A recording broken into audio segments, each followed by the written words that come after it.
This is Nick Christopher from Mob Tales. Hope you guys are doing well. Please like, share, and subscribe. We definitely appreciate that. We're moving on to our close to the 100 shows, I believe.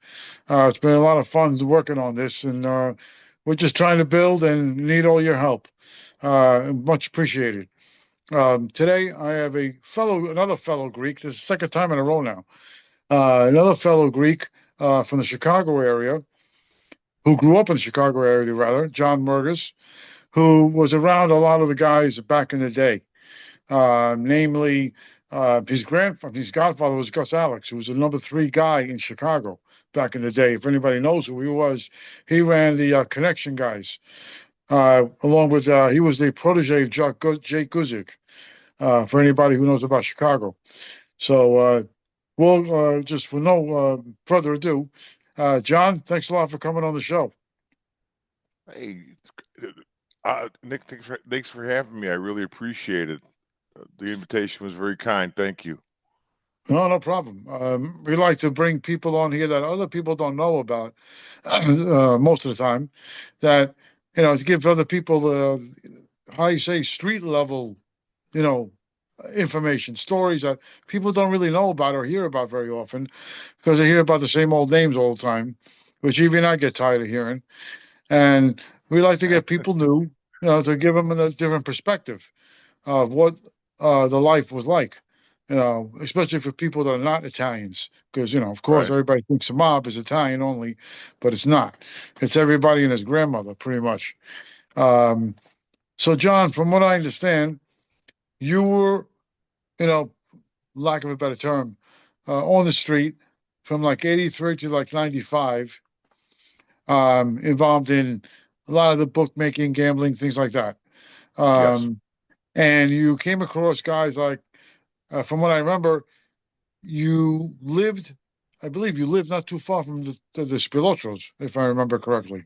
Well, my father did. Right, your They father did, had, that's right. yeah, they had family that lived in that building, and Michael or Tony, they were a little younger than my father, but my father had younger brothers, and my uncles, they ran around with the rough crew. The Greek and Italian neighborhoods were right next to each other in Chicago.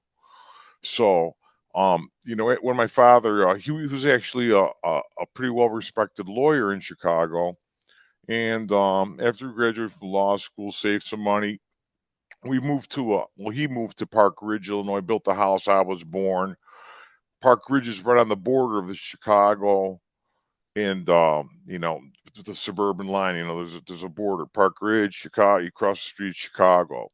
So a lot of the guys, a lot of the old timers, the guys that were active, it got not hot living in the city, but these guys wanted better houses, nicer houses, newer areas. So they moved, right over the city limits. And so I grew up with a lot of Italian guys, and other Greek guys, but a lot of the guys I grew up with, their fathers were, higher ups, not so much bosses, but lieutenants, capos. Some guys' fathers were soldiers. Nick, if anybody knows, how the chain of command works. Um, Hmm. the bosses mostly lived in an area called River Forest, as you know. You've written a book about, the mob. River Forest, Oak Park. That was a big area. Where guys like Tony Accardo, John DeFranzo, Sam Carlisi. Not too far from the Maywood Park racetrack, which those guys had a big interest in. Back in the day, the harness races were, a place where they'd make some money. It wasn't on the up and up. Kind of how I feel like Parks is today in Philadelphia. But Well, yeah, growing up around these kind of guys, as I kind of did in some ways. Um, you obviously, I guess, were, I guess, enamored by them to some degree. Um, would that be the case? Would you say that's kind of true? well, as a young guy, about 13, 14 years old, I didn't really realize it. Um, I would ask my father questions. He's like, "Just mind your own business. You know, what a guy does for a living is not your business." But as I got older, 17, 16, 17, I kind of could figure it out, you know. Yeah. Back when I was growing up, this is, I got out of high school 80, 81, 82. Um, Now I'm friends with guys, one guy's grandfather was one of Al Capone's bodyguards. A lot of people that are still alive. I won't really mention. Um, Nobody I really know is active. I know a lot of retired guys. They say blood in, blood out. That's not as true as they say. When a guy turns, 75, 78 years old, I mean, what do you expect? The guy wants to retire. You can't, whether you're a boss or a soldier. I mean, you got to give the guy the respect. If he's been a good guy, he's been an earner. They let these guys. So I got a lot of guys I know down in Florida. Naples is an area. A lot of Chicago people down Naples, Marco Island. Got a buddy here in Sarasota, but yeah, the guys that I met, it was over like 14 years. I slowly started meeting them. Pat Marcy's one guy. I dated his niece when I was 19 years old. She was 16. Got a chance to meet Pat. He was the political fixer of Chicago. By the Hmm. time I met him, is right around the time I started working at what I call the warehouse. It was just an old warehouse in the city. Um, it was run by the old time. If I look away, don't. It's no disrespect. I'm just looking at games for the late game for my buddy. I still bet. I still bet. Although I was a bookmaker, I got into the betting, and I do all right. I'm a positive EV better. Um, but yeah, I mean, Joy Ayupa, guys like that. Early on in the sports book when I started working in the book, and that was basically just answering phones. I'm 18, 19 years old, and my good friend comes and says, "Hey, listen, you want to make 1,000 a week?" I says, "What, like with Salam Blah? What do you mean 1,000 a week?" He goes, "No, all you got to do is answer the phone, take bets." So I was like, "Sure." You know, I really didn't have anything planned. I don't want to go work at, the grocery store or Walgreens. I'm like, "Yeah."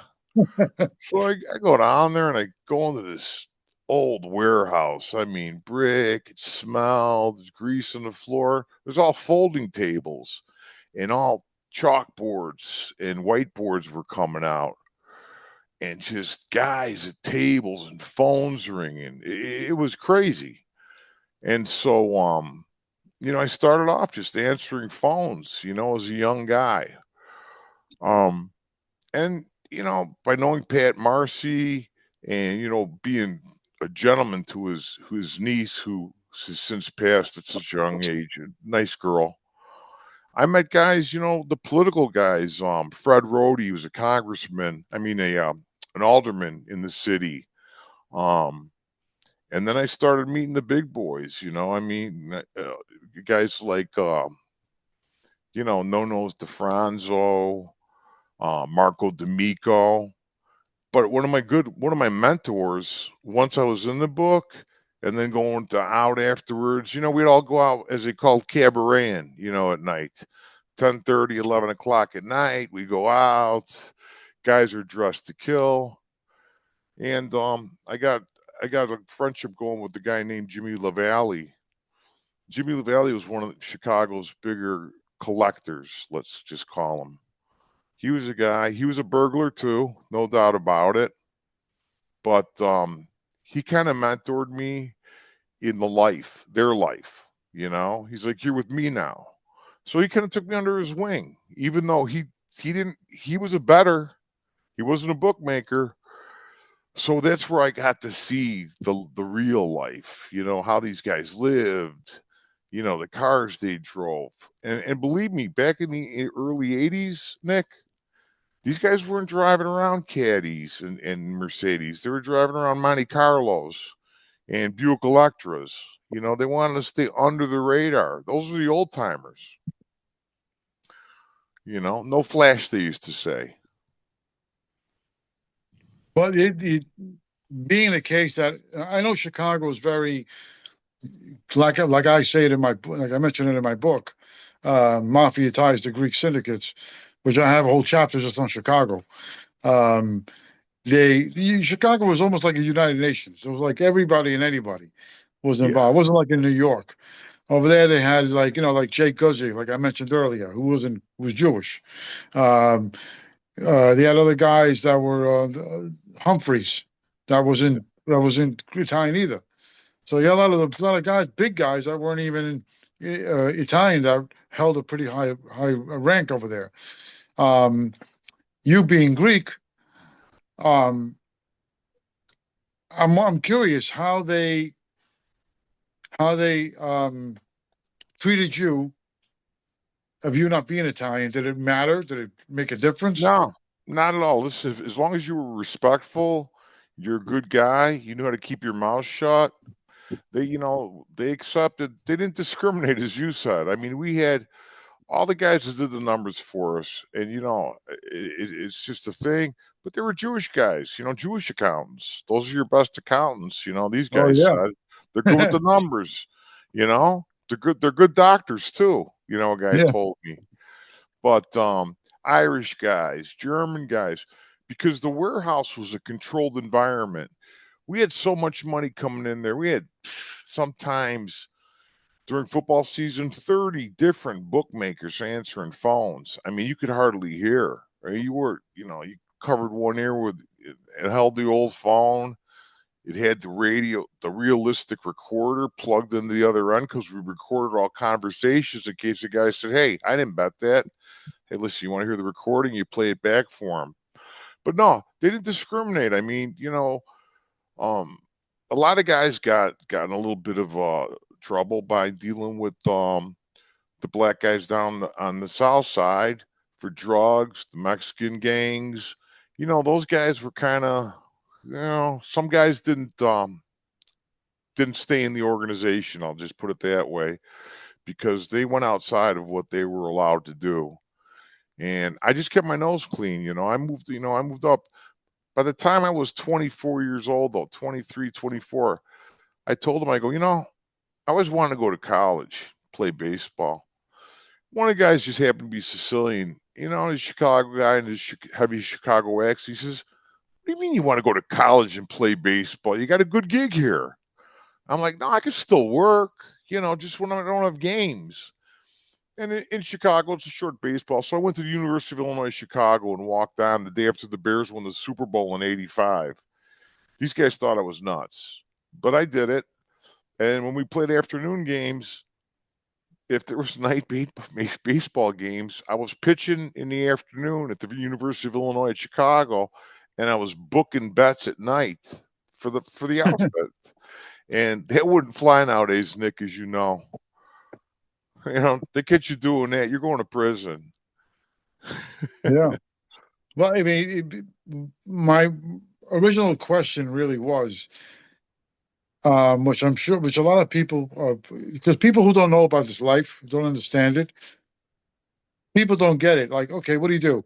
You don't send in your resume to go work at a bookmaking place like the warehouse, like you mentioned. Like, how do you, I know how it works, but the general public doesn't understand how at your age, at such a young age, let's say 18 years old, you don't just walk in and say, oh, yeah, I want to drop on my resume so I can work here. Yeah. Like, how did that even come about? Well, it's funny. Just by the guys I was growing up with, and my one friend who introduced me, to the warehouse. That's where I got my introduction to what this really was. This was an outfit run, you know, um, operation. And the funny thing about it is, as you know, because you're very well versed in America's mob history, is that in Chicago you have one family, and it's not even a family; it's a boss. And usually, it goes from one boss to another. And back between 1979 and 1995, that's about the heyday. you could say Al Capone's day and everything else, but now you're talking at a time where the feds, they've got everything, you know, they're doing Hmm. surveillance, and we weren't we weren't prepared, and I should say they weren't prepared for the kind of equipment that the feds were using. So, but anyhow, getting back to your original question, it's interesting. I'll give you a little example. So you need an introduction, of course. You got to know somebody that's in. Um, Hmm. not a made guy per se, but a connected guy. And usually, and the one guy that'll check you out the most is a connected guy that is Sicilian. A real outfit guy. And so when I was in, a young guy I knew, Nick Geo, came up to me and he told me, he said, I always want to be a mob guy, kind of like Henry Hill and Goodfellas. But I says, nah, you don't want that kind of life. Now, I'm in it a couple years now. I'm not a mob guy. I'm not a made guy. I'm just a connected guy that works for these guys. I said, no, no, you don't. So he keeps bothering and pestering me. I said, when you get out of high school, we'll talk. It wasn't 2 weeks after he got out of high school. He's 18 years old. Come on, man. Who do I talk to? So I introduced him to Jimmy LaValle. Jimmy Valley, right? Yeah, Jimmy LaValle, he takes Nick Geo under his wing. And him, Mario Ranone, they all become part of the Chicago Heights crew. Because Jimmy was running out of Chicago Heights. That's on the far south side. And I'm working on the north side. So, but the thing is, we all worked together. There were no, there was no infighting. We were crews because Chicago's a big city. You got to have people in all areas of the city.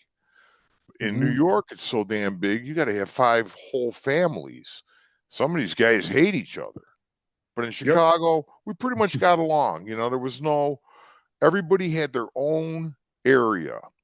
So I introduced Nick to Jimmy, and Nick became a tough kid. Unfortunately, by the time he was 21 years old, he did 2 contract killings.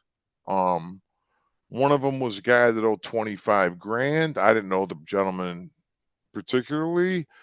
As a matter of fact, goes back to what I was originally telling you. You got to stay under the radar. So Nick goes to a party with a couple friends, and one of Nick's friends, who happens to be an Italian guy, still alive, won't say his name, but he tells a girl, he wants to impress a girl. He goes, yeah, we were with Nick. He killed the guy tonight and then threw his body out of the car. Her her father just happened to be a Niles, which was Niles is a town right next to where I grew up, Park Ridge. Her father was a sergeant with the Niles Police Department.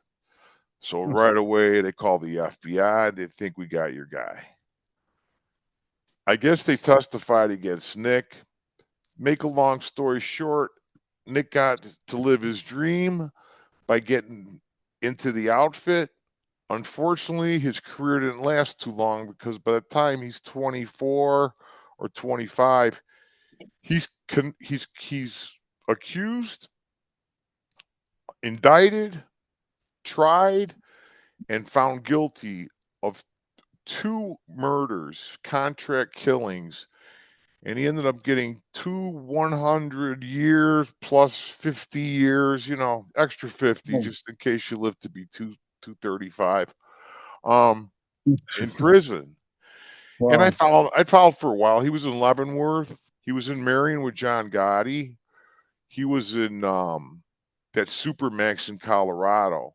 See, the one thing is, Nick, I never got arrested. I mean, I can't say that. I've been arrested. I never got indicted or found guilty of any kind of bookmaking in Chicago.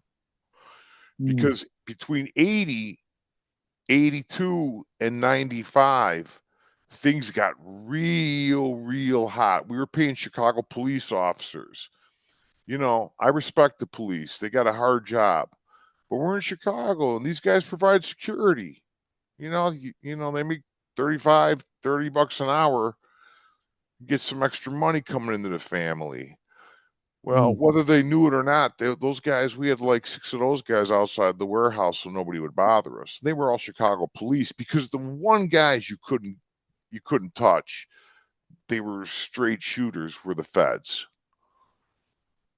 And Nicky was Greek too, Nicky Gio. Yeah, Nicky was Greek. His father owned 6 liquor stores, Prestige Liquors, Right, Prestige and, Liquor. and That's right. yeah, he was at a young age. The reason the question you asked me about was I, brought, attracted to the life, not knowingly, but Nicky was, because a lot of outfit guys came into his father's liquor stores. The father paid the street tax, protection money. So Nicky saw these guys, Well, especially. just like your paternal grandfather, because he had a place on State Street. Yeah, he had a place on State Street, and they came in. They asked him for protection money. Um, until one day, my uncle married my aunt, my father's brother, and my aunt, through marriage, her brother was a guy I told you about, Joe Spadavecchio. Yeah, Now he wasn't the mob boss. He wasn't the gambling boss of Chicago, but he was a high up. I mean, I'd see him at the warehouse almost every day. He come in there just to check it out. I mean, there was a lot of money coming in that place on collection day, where the money was counted in a room, and it was basically taken out in laundry bags. I mean, they were I bringing in believe it. millions. Yeah, they were bringing in millions of dollars a year. Which, we're not turning around and staring at it. We're just keeping our heads straight. One thing you don't do is move your head right and left and look what everybody's doing. You just mind your own business. Yeah, pretty much. Well, the guy you mentioned, Pat Marcy, he was a big shot. I mean, I think he believed, if I remember correctly, he ran the first ward, Yeah, the and first war. Yep. he was, he's a throwback to the Al Capone days, pretty much. Yeah, I mean, he knew Al Capone. I mean, he was God, he's been dead. He died during trial, as you know. He was Yeah. going to trial. They finally got him. Because the one thing in Chicago was, I mean, he was in the first ward. That's downtown. That's where the Sears or Willis Tower is. That's where Rush Street is. That's where all the office buildings are. That's right downtown. It's the first ward. So he was the boss. They got those guys through wiretaps at a restaurant called Counselor's Row across the street from City Hall. You got to know this. Both Mayor Daley's, those guys, they worked with them. Oh yeah. They were more than happy to work with the boys. And they're not as clean. And I know the son, Richard Daley, he's got to be close to 80 now. But he knew what was going on, but they let it go because Pat Marcy was a political fixer. All the aldermen got paid off. I mean, I wasn't even in a situation where I got ran off the road by a kid in my neighborhood. I'm, 21 years old. I chase him down the street. He runs off the road. I run out. I beat him up, only to find out his father is a NBC Chicago political news fixer. So my father came home and said, "Listen, the judge wants 10 grand to drop it down to misdemeanor battery from felony. It was felony battery." He goes, "You're selling that Trans Am." I had a nice Trans Am back then. So I'm like, okay, but my father was pissed off because he had to pay the judge 10 grand. I mean, we had judges, doctors, lawyers, aldermen. I mean, Pete Rose was betting with the guy 4 seats down from me. Oh wow, Pete Rose. Yeah, Well, yeah, from what I understand, you mentioned to me last time, which is an interesting thing. Uh, if I'm correct, your godfather was Gus Alex. he was. Gus Ellis was my godfather. Now, for people who are listening who don't know who Gus Alex is, which they should know, he was the number three guy in Chicago, who was mentored by Jack Guziak, who ran the Connection Guys in Chicago. And the Connection Guys were exactly what Marcy was. They did all the political fixing. And Also, I think Gus Axel also ran the first ward, I think with Pat. He was a big shot. He wasn't small potatoes. And No, he was an avid skier. And he he used to was. go with his wife. He used to call her Marge, I think he used to call her, if I remember correctly. That's right. You're right. Yeah. Yeah. And like I said before, he was not small time. Now, I'm really curious. How the heck did he become your godfather? You know what it is? I mean, he was so close with those guys, like you said, Jay Guzik and those guys. As a kid, Gus was part of they had I forget what the name of the street gang was, but these kids, they were Greeks and Italians. And, you know, the outfit guys knew, but they're like, ah, those kids will work for us one day. And this is like the 1920s, seeing these guys run around, 1920s, early 30s. That's when my godfather's running around, and they took notice of him. And Gus ended up being an earner. And if you could earn for these guys, you had a job, and you had protection. So Gus came in there, and my father told me an interesting story. Once my father, knew that I was working as a bookmaker, I'm not saying, it wasn't the proudest moment of his life, but I think so. you know, my father was a element of the streets he grew up on. The only thing is he ended up going to law school and everybody else went the other way. But he So but he was a lawyer for a lot of the guys at the time. they came to him right out of law school. He offered his help, basically. He did offer his help. At first, when he graduates from DePaul Law School, or he's getting ready to graduate, the first group that comes up to him is the FBI. And he said, "Hey, you want to be an agent?" He said, "Oh no, I really appreciate the offer, but I just want to practice law. Thank you very much." The next group of guys after he graduates college are the outfit guys. And Pat Marcy, some of the old time guys, they knew of my father. They grew up with them. And so they said, "Hey, George, you want to come and work for us exclusively?" And that's basically, with Gus Alex as my godfather, they're looking at having a Greek guy as their consigliere. I mean, this guy's going to be the counsel. He's going to be a Mhm. Greek. So there you go with the non-discriminating. Mhm.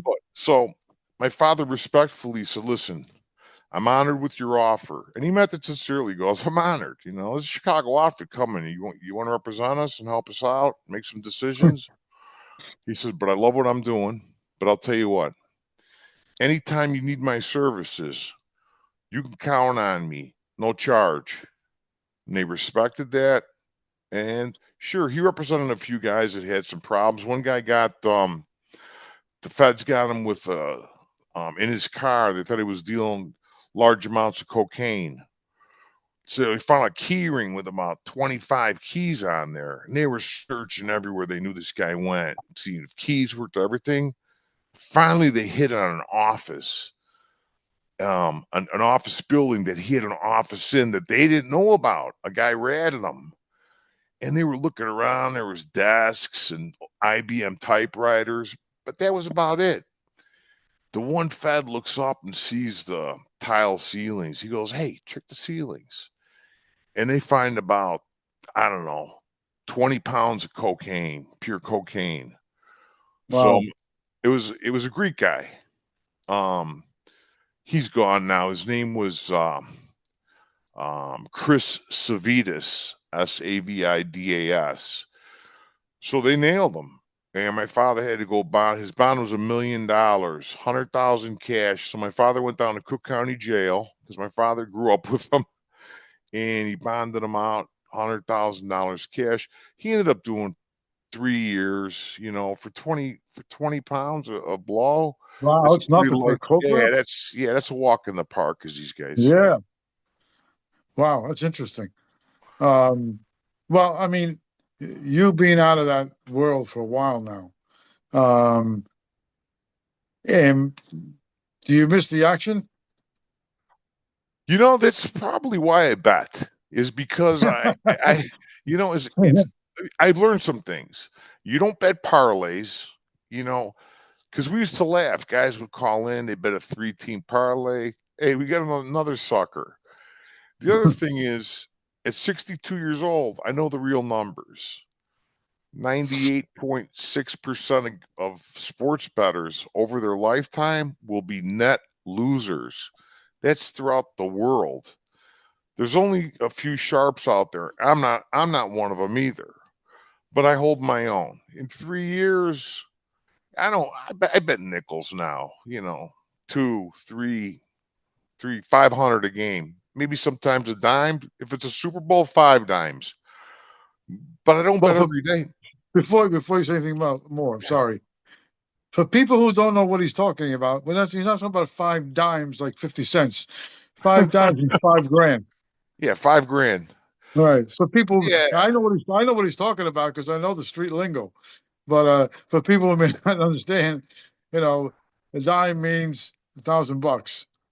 yeah. I mean, we had a lot of lingo. I worked for a guy down here. He's a Louisiana guy. He came out of Vegas. His son's godfather is Lefty Rosenthal, and he Oh lives wow. here in Sarasota. Yeah. And so one of their proudest things is when his name's Eddie Trasher. They wrote a book about him too called Gentleman Gangster. The story of Eddie Trasher. He was a Louisiana guy. So when I moved down here, I'm not, we got out of Chicago in '95 before the rats started just coming out from everywhere. I mean, these guys were getting pinched and they were talking something they never saw before in Chicago. Now you saw the New York guys start ratting way before the Chicago guys, Oh but yeah. all of a sudden they pick up the bad habits and be like, "Hey, I'm not doing 5 years in prison. It's this guy. It's this guy. It's this guy." Last thing you want to do. A lot of those guys, they found them in trunks of cars, and it wasn't because they fell in while putting their groceries in there. Um, so yeah, that was and the other downfall I saw, and I started seeing it in about '93.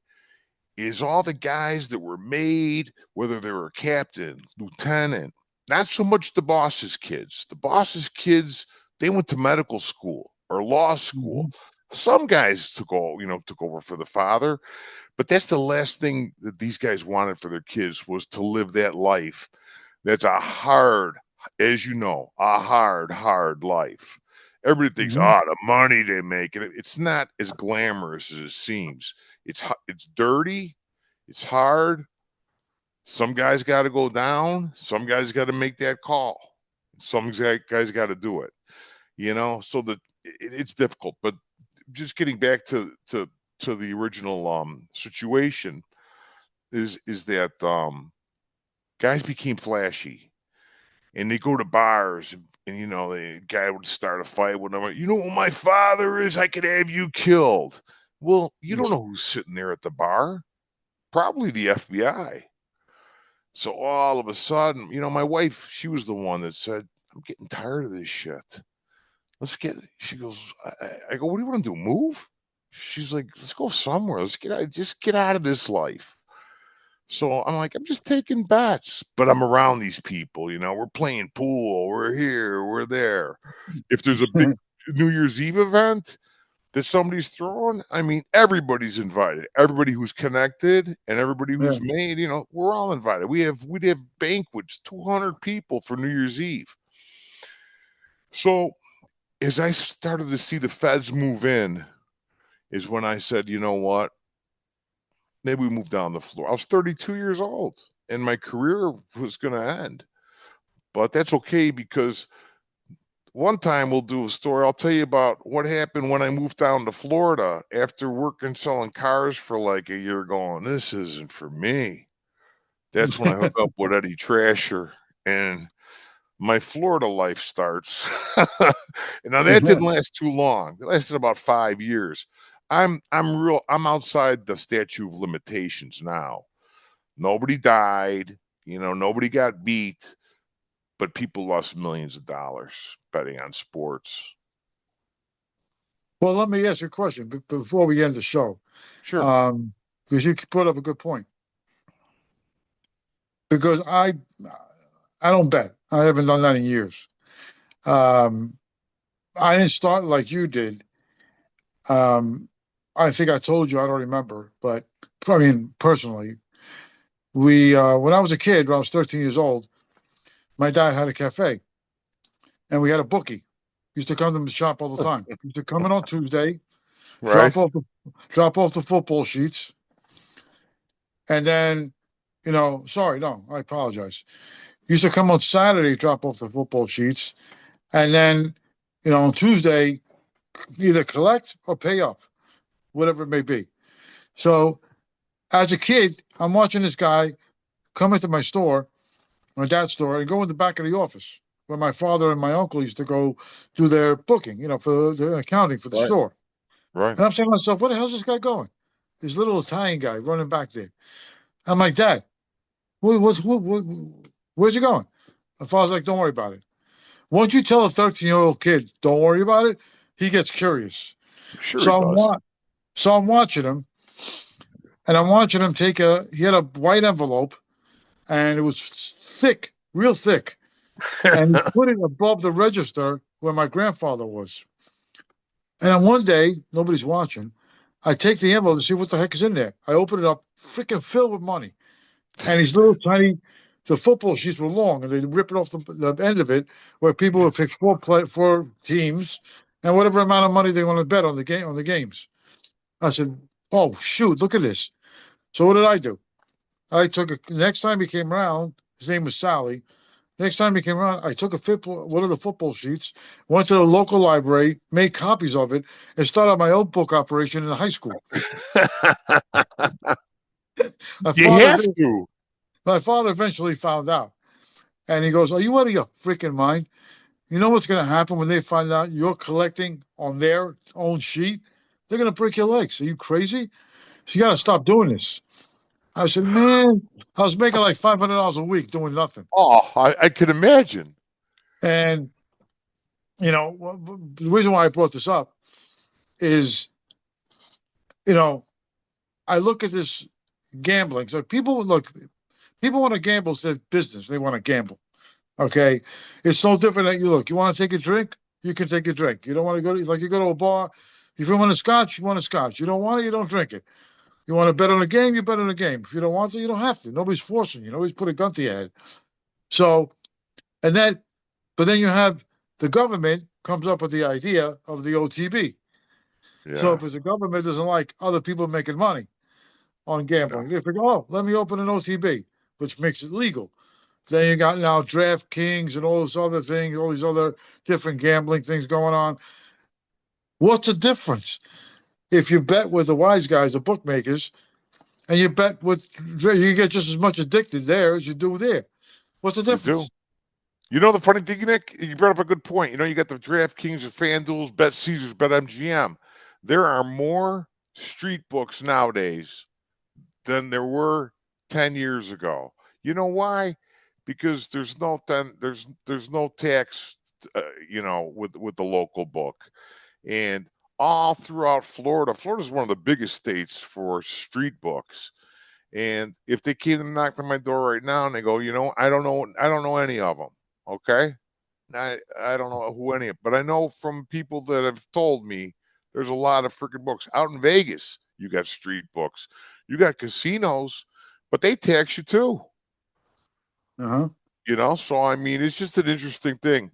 I'm proud of you for what you did in high school, though, as a kid, copying those parlay cards. It's because I played them when I was in high school. Some kid had them probably from his father, and we love those parlay cards. The one thing is, you might hit one out of 100, one out of 150. Yeah, it didn't happen too often with me. Not too many kids won. I collected every week. It's like nobody really won. Man, maybe one or two guys, I think, if I remember, won pretty Yeah. big. And but so I mean, like I was like Sally would complain every single week. I lost this much. Ah, you guys are. He complained all the time. My father would tell him, "Shut up. What are you complaining about? You got guys here betting a nickel, some guys betting a dime, some guys betting a little less. You're making money. You wouldn't be coming here every freaking week if you weren't making anything." It But you was know the pretty fun. rule. You know the rule. They even tell Greeks when they ask you how's business, so. You never tell them what you got. You never tell them what you make.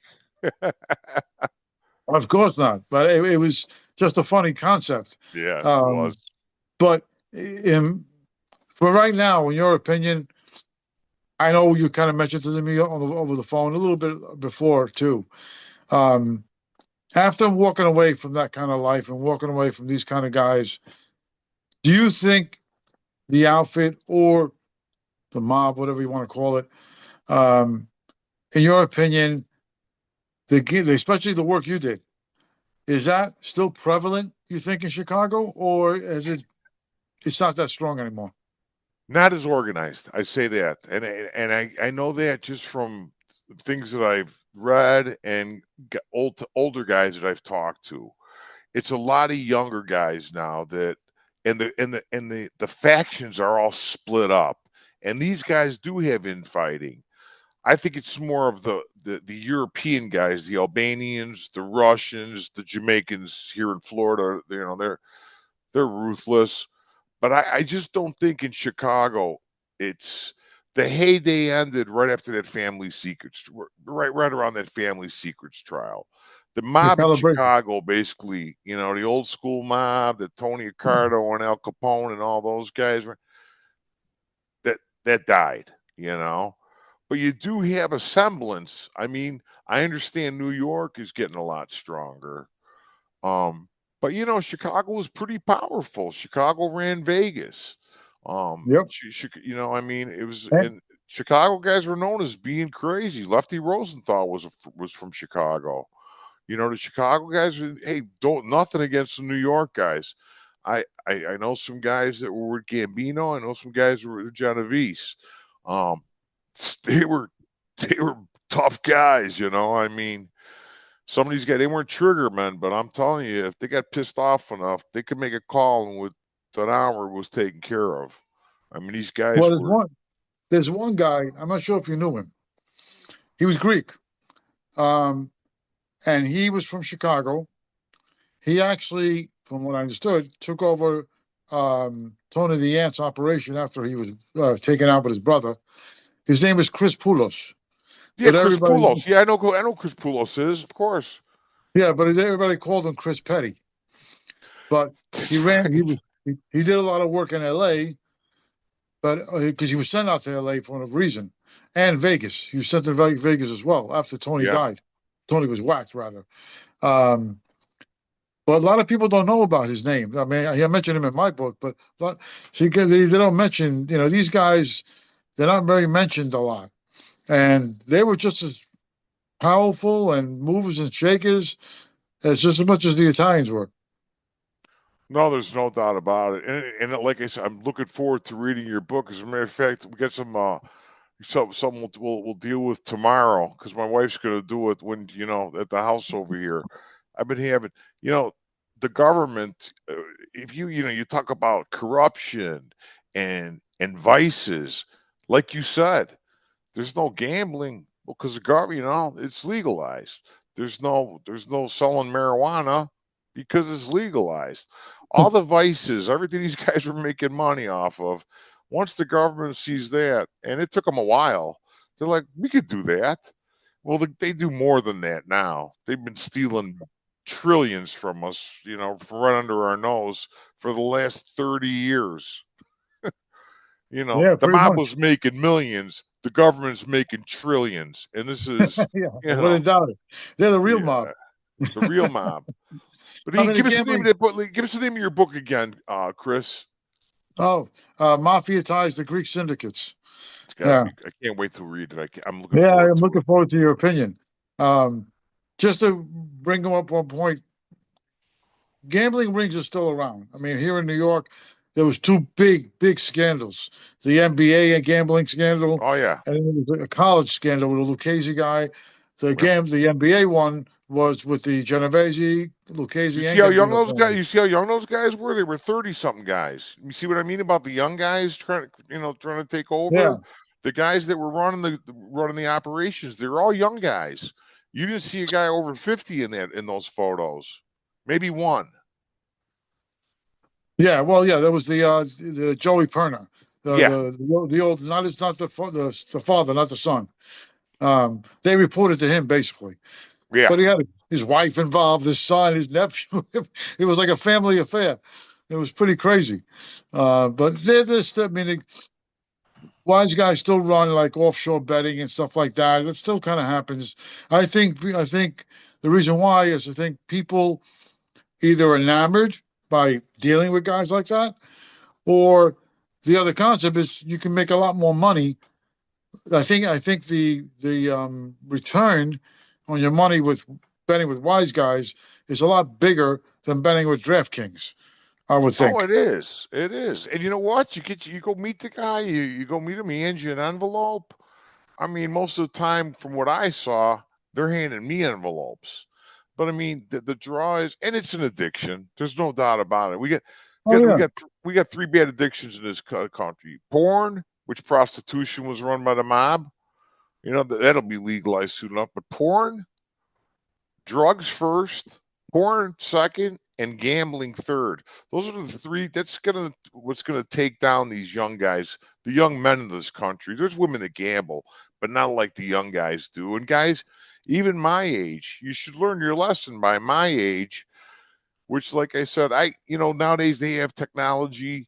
Since 2022, I've documented every one of my picks through a third party legitimate company so anybody could see where I'm at. And I'm a positive EV gambler. And I learned how to be, a profitable gambler by being a book, not making the Mhm. mistakes that the regular Joe makes. Well, look, you learned your lesson a long time ago. I sure did, Nick. I sure did. Well, listen, John, it's been a pleasure having you. Thank you. Thank you very much. We should definitely try to stay in touch. Definitely And stay in touch. yeah, and we'll figure everything out with the book. I'm dying to No, wait to no, hear your you'll get a opinion. text from me tomorrow. You get a text from me No, no tomorrow. problem. Yeah. I'm looking forward to your opinion, more your opinion than Oh anything else. no, I know. I got to read it, and then I'm going to give you an opinion. I'm sure it's good. You seem like you're kind of a pretty thorough guy, so I know I'm going to enjoy it. Plus, I like anything Greek. I'll watch Zorba tonight if you got the VHS. That's funny. Well, thanks a lot, John. Uh, Take care of yourself, and we'll speak soon. Listen, thank you, Nick.